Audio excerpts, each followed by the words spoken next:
Hello, hello. Mike and I watched Dark Side of the Ring. Dark Side of the Ring, which I'm sure a lot of people are going to be watching shows they would never watch before because of the voluntary lockdown. Don't say the Tales from the Crib that we're going to do about what we're watching on TV. You just can't say the word. The word is, anyway. Well, you know, I'm not going to dwell on it, But the show, Dark Side of the Ring, covers all the really messed up tragedies and. Well, I gotta tell you, me being not as huge and knowledgeable wrestling fan as you are, but from watching it growing up and everything through the 90s and early 2000s, I never realized until I started watching this show the things that happened to these wrestlers behind the scenes. When I was watching wrestling, I just cared about the wrestling. When they did the tribute to Eddie Guerrero or whatever, I didn't really know what was going on. But anyway, getting back into the Dark Side of the Ring originally is about Chris Benoit. And Eddie Guerrero too, kind of. Yeah, the first episode was half Chris Benoit, half Eddie Guerrero. But I like it when they do that. You know, when they introduce more characters that are related to the story. Because that was a big part of the story. They were best friends, which I didn't even really realize when I was watching wrestling. What did you think of the episode? Oh, I thought the episode was great. What do you think of the series in general? I think the series is great, very knowledgeable. Not something that Vince McMahon would love to see on a replay. Oh, definitely. Or a loop. But, it exploits a lot of things that go on. And I'm not saying that it put Vince McMahon responsible for what's happening by any means. These wrestlers, they know what they're signing up for, kind of. Well, I think I could say that he somewhat is responsible. I don't know. Let's say Roger Goodell is responsible for concussions and CTE. He's not really responsible for that.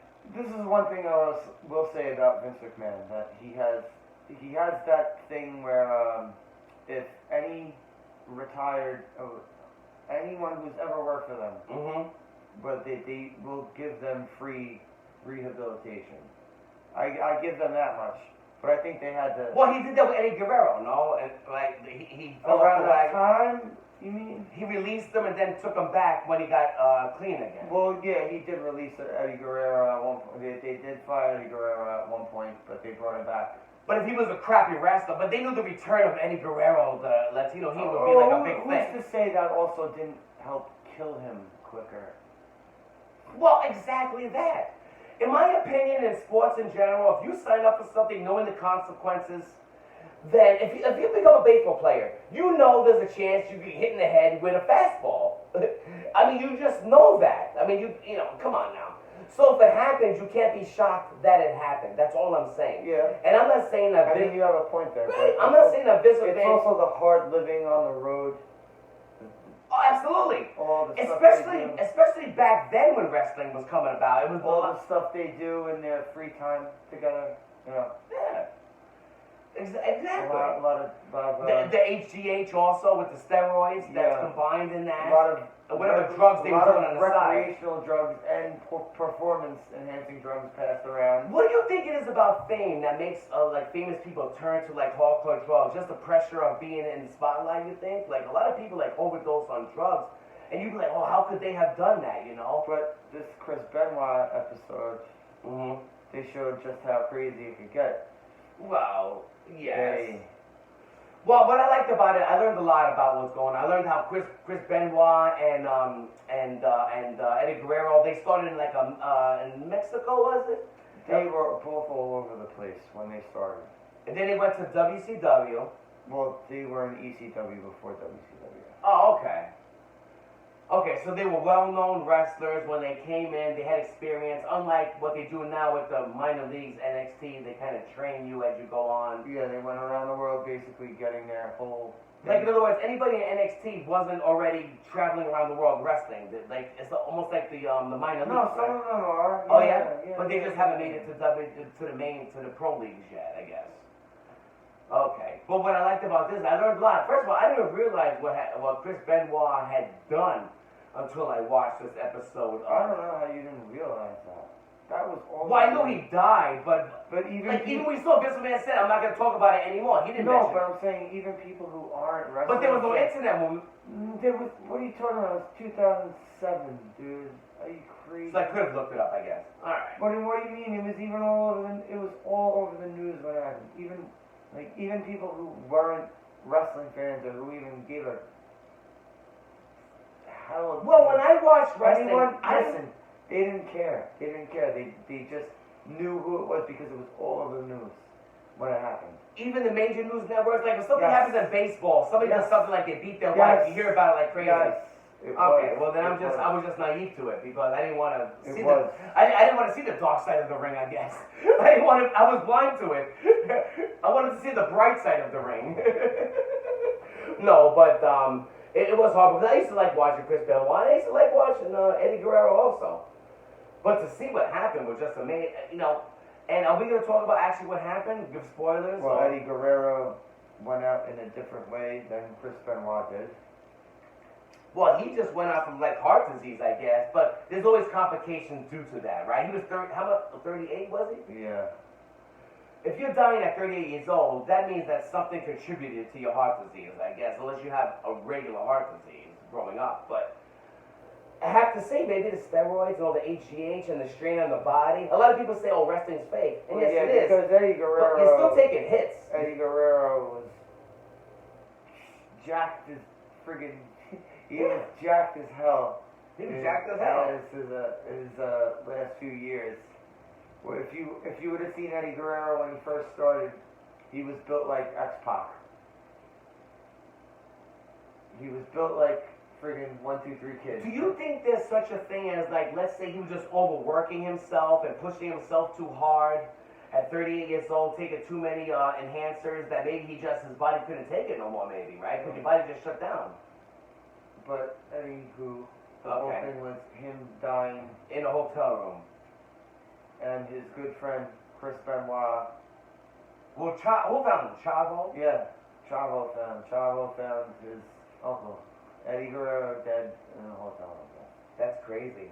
And Chris Benoit was in the same hotel also, right? But in a different room. I don't remember what I think he was. I believe he was. And then he called him. And he told him that. They said that was basically the beginning of the end for him. But before that, was him in WCW and the booker, Kevin Sullivan, who they said basically booked his own divorce. The booker, meaning he put the matches together. Where he put his own wife in a storyline. Right. Where she leaves him for Chris Benoit. For Chris Benoit, he put it in a storyline, right. And it ended up happening in real life. Which is insane. That's crazy how he wrote the script. Pretty much, right? Oh my God. That is insane when you think about it. It's about irony, right? My God. Yeah.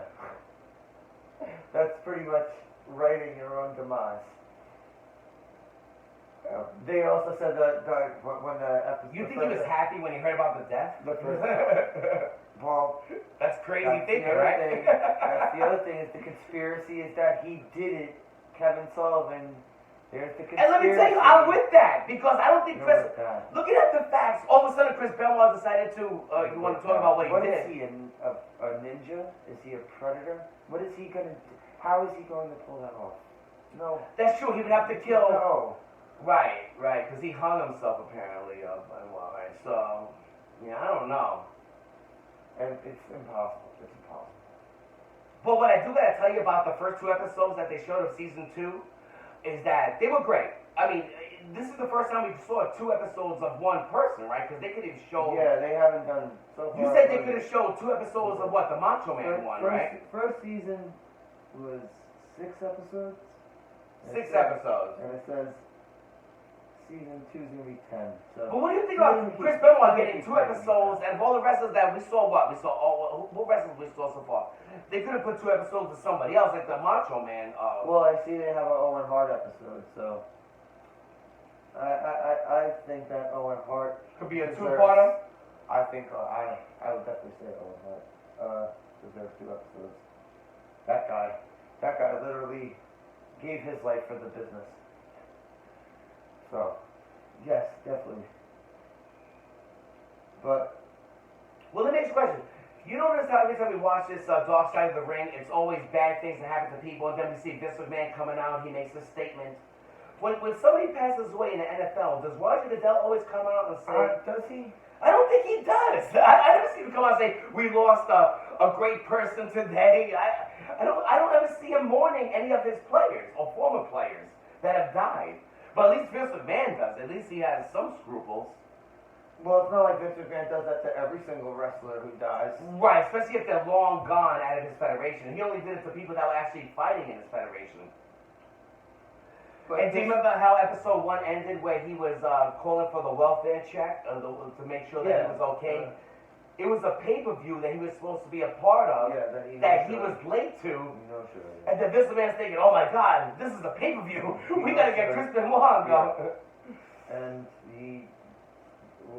what they say, was it the Monday or that Sunday night, they found him and his family dead in the house.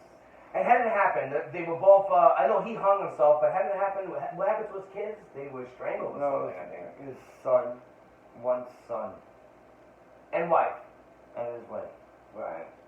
And he killed the both of them. And his wife was Nancy Benoit, the same one that he lost, the other guy lost his wife too. You know what? It's not far-fetched to think that he has something to do with it. I mean, that's a good way to get back at them. How is he going to pull that off? The day before a pay-per-view, too. Did he hire a hit squad to do that or something? I guess we would have known about it. But, okay, so what is your explanation on why Benoit all of a sudden went off the rails? Crazy. What, again, from CTE? Like, why did he just go crazy? Just because his mind just, all of a sudden, there were no signs. Like, there were no signs. A combination of that and drugs. Yes, he went crazy. In the 2-part episode we saw, nobody ever mentioned anything about signs that he was just losing it. Except after Eddie Guerrero died, he took it hard. But that was 2 years after that this happened, that Eddie Guerrero had died. So it doesn't make any sense to me. I'll be honest with you. It just doesn't make any sense. And I hope that if I ever get accused of something like this, you're not going to be like, oh, Mike would do it. Mike did it. No. Well, listen. I hope you would think... I'm going to say this. Oh, boy. If some evidence finally does come out, and everyone can have... Everyone who is a huge Chris Benoit fan, even after this happened, who still praises him on the internet, like Jared, whatever. You can keep your fingers crossed and hope that somehow Kevin Sullivan was responsible. Is responsible. But I think at this point we would have known it by now. But until then, yeah. You said this happened in 2007? Yes, but I'm saying so we would have known about it by now. I mean. So I wouldn't be able to separate the wrestler from the act. I personally, no. They're never going to find out. If they couldn't find out who killed Michael Max, for Christ's sake, they're not going to find out who killed Chris Benoit. And let me tell you something. Chris Benoit, I'm just saying, if it's out there, and like what year did he lose his wife to Sullivan? What year? Can possibly, no. Sullivan lost his wife. Yeah, exactly. What year did that happen? I don't remember exactly, but so that happened either way. Okay, I'm thinking it's just very connected. It's not possible that Kevin Sullivan. It's not possible. It's not. Well, he would have to. Well, I mean, I guess so. But there's still no evidence that even Chris Benoit really did it. They just found 3 people dead. They really know that Chris Benoit. There's no real proof that Chris Benoit did that. I'm just saying. It's up in the air. Until the evidence comes out otherwise. But it is a dark side of the ring. And it was a good first 2 episodes. That they had on YouTube, by the way, for free, which was great, right? Maybe they'll have all of them on YouTube. And seeing a list of new episodes coming up. What are some of the new episodes coming up? And I don't know a lot of these things. You want me to name the rest of them? We got The Life and Crimes of New Jack. Okay, New Jack.